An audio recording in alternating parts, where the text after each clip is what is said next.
To the untrained eye, there appears to be countless sloughs, marshes, and small ponds scattered across the prairie landscape. But this appearance is very deceiving. Wetlands in this part of Canada have been reduced by as much as 70 to 90% in just the past 40 years. Mostly they've been drained and plowed under to grow crops. But this practice is also contributing to serious ecological and social impacts throughout watersheds. Wetlands are invaluable to the maintenance of healthy water supplies upon which all life on Earth depends. So what needs to be done to ensure that they are adequately protected and restored?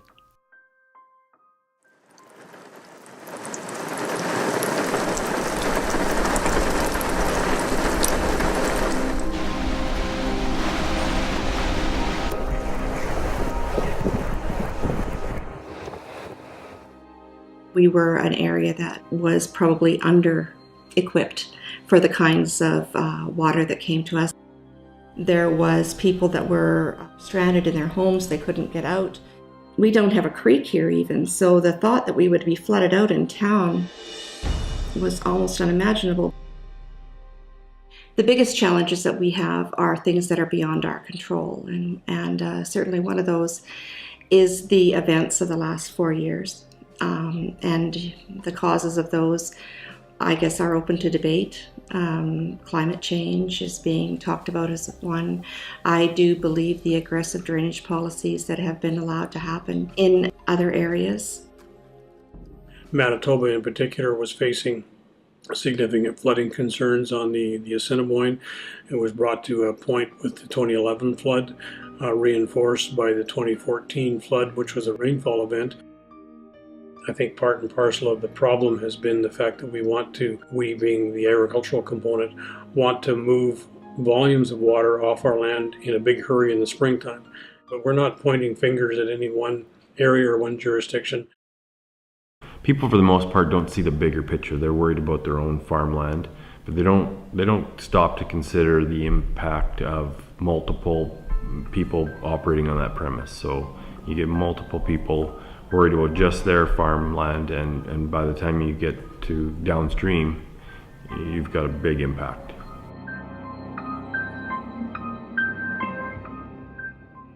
We've lost a substantial amount of wetlands in this province, but even throughout the world. And without really understanding, exactly what they're doing for our water supplies. Landowners are kind of long-term minded people, and they're looking down the road, so any improvement that they can make to their farm base this year will pay off in subsequent years. So there's a strong motivation and strong market indications or forces that are telling them to act in a certain way. I've got some areas that my father drained many, many years ago that right now there's a 55 bushel canola crop per acre sitting on that land. And right next door to it is a pothole or a wetland that we've chosen to leave there, and it doesn't generate any income. So it's economics. The value of farmland has escalated, and when you buy a quarter section, there's 160 potential acres there. The drive is very real to produce as much as you can off those 160 acres. The revenue that's left on an acre at the end of the year is getting smaller and smaller. So that's what makes a farmer need more acres. Much like the rest of agriculture, we've seen technology advance in leaps and bounds with regards to drainage. There was a time when you went out and eyeballed the situation as best you could, and you went out with a 1.5 yard scraper, and you very patiently dug a ditch, and eventually some of the water moved off the land. Now we've got everything from LiDAR to laser technology to computer simulations to essentially automated ditch diggers that do that job for us. We've got various machinery companies that sell software packages to their customers along with the tractor and the scraper to do the job. It's so much easier now to do that type of work and do it much more effectively that's in large part why it has progressed. As with most things, progress is not always in everybody's best interest. Take a look at what the floods of 2011 and 2014 cost society and what they continue to cost society. As you drive down the roads in southwestern Manitoba and look at the number of bridges that have been replaced, for example, look at the number of sections of highway that have had to be replaced, the number of culverts and so on. About $20 million we think probably would be the cost for this two-border area. We're seeing more and more of our tax expenditures going to infrastructure repairs and things. Alberta, Saskatchewan, and Manitoba have recognized the need to toughen drainage regulations and to enhance protection for existing wetlands. But until these regulations are in place and properly enforced, the pressure to drain wetlands will continue. Increasing the fines may deter some people, but I think some of the farms are large enough now that they would see that as a cost of doing business. The really good thing about the regulatory structure that is being put in place in both Manitoba and Saskatchewan is that there is a component there of no net loss, indicating that we will do our best to facilitate drainage when it makes sense, but will also require producers to make sure that they've got a one-for-one trade-off in terms of creating wetlands at the same time. But the policy that many conservation groups would like to see instead is no net loss of wetland benefits, which wouldn't necessarily be a one-to-one ratio. I think we need both incentives and fines. So you've got some incentive to pick up the people that are willing to do the right thing, but the fines are there to try to catch some of the people that don't see the benefit of trying to be good stewards of the land.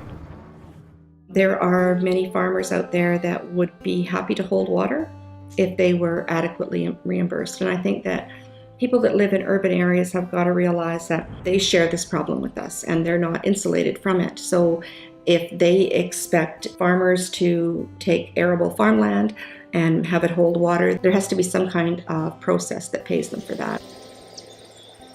Keeping the wetlands benefits society, and why should a farmer carry all that on his financial back?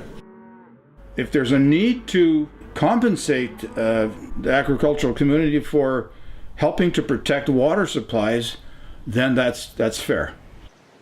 We've got to find a way to store that water on the landscape and slow down the release. That leads to the issue of both wetlands preservation and wetlands reconstruction. Providing some monetary return to producers for initiating those projects on their land is one more piece of the puzzle, one of the tools that will help us move forward. So what are some of the ecological services provided by wetlands that could be the basis for some form of incentive or payment?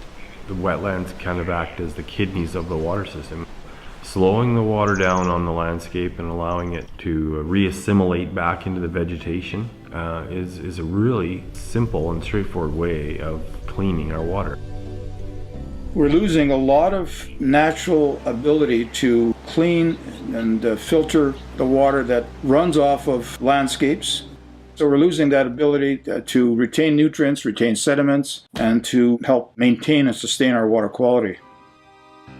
The end results of the whole drainage system at Lake Winnipeg and the algae blooms there, and I get in trouble, and I keep saying it's a good thing that we have these algae blooms in Lake Winnipeg, or otherwise we wouldn't do sweet nothing about it. There are algal blooms in many, many lakes, and so it's not simply a Lake Winnipeg problem. Talking to the urban dweller about the economic return to the producer for draining a piece of wetland doesn't carry much weight, but talking to them about the impact of improper water management on their beachfront carries considerable weight. While removing nutrients that promote algal blooms is an important service provided by wetlands, there is another vital function that often goes unnoticed. Wetlands are critical to maintain groundwater pools called aquifers. By holding water in one place for prolonged periods of time and allowing it to soak in. A great many people on the prairies depend upon aquifers for their drinking water. The vast majority of the jurisdictions within the basin utilize groundwater as their source of potable drinking water, and to date very little activity has taken place on that front. We don't see what's happening under the ground, and So someday it's going to turn on the tap and there won't be any water there because we have not recharged the aquifer. And I guess when there's no water in the tap, then we'll realize what the value of water is. Although the wetlands are swollen right now, there will be times in my future where we're in a drought situation and you'll rely on those wetlands for advantageous stock watering situations or just the diversity of plant life that those wetlands allow to occur. Wetlands, without a doubt, are key elements in providing habitat, biodiversity. We fail to understand just how important they are. Things are becoming more variable, more insecure, and that's because we're losing our environment. All those parts of the environment that lead to stability and sustainability. And so that's our choice. If it's a choice, what then needs to be done to protect and restore wetlands across the prairies? Certainly, more funding to adequately monitor and enforce regulations and to support payment for ecological service programs would be extremely helpful. But fundamentally, a shift in thinking is needed. Wetlands should not be thought of as wastelands, nor can water and drainage be managed solely on a local basis. A broader, more holistic approach is needed, an approach that is called integrated water resources management. It is thinking like a watershed. Well, again, there aren't any easy answers to a very complicated issue, but what needs to happen is to begin the dialogue. Far better to engage people in discussion about the broader concept of water management across the basin and move towards looking at drainage as a component of that water management. It's a very intricate system, this wonderful prairie pothole region, and to see it destroyed like it has been is, it's hard.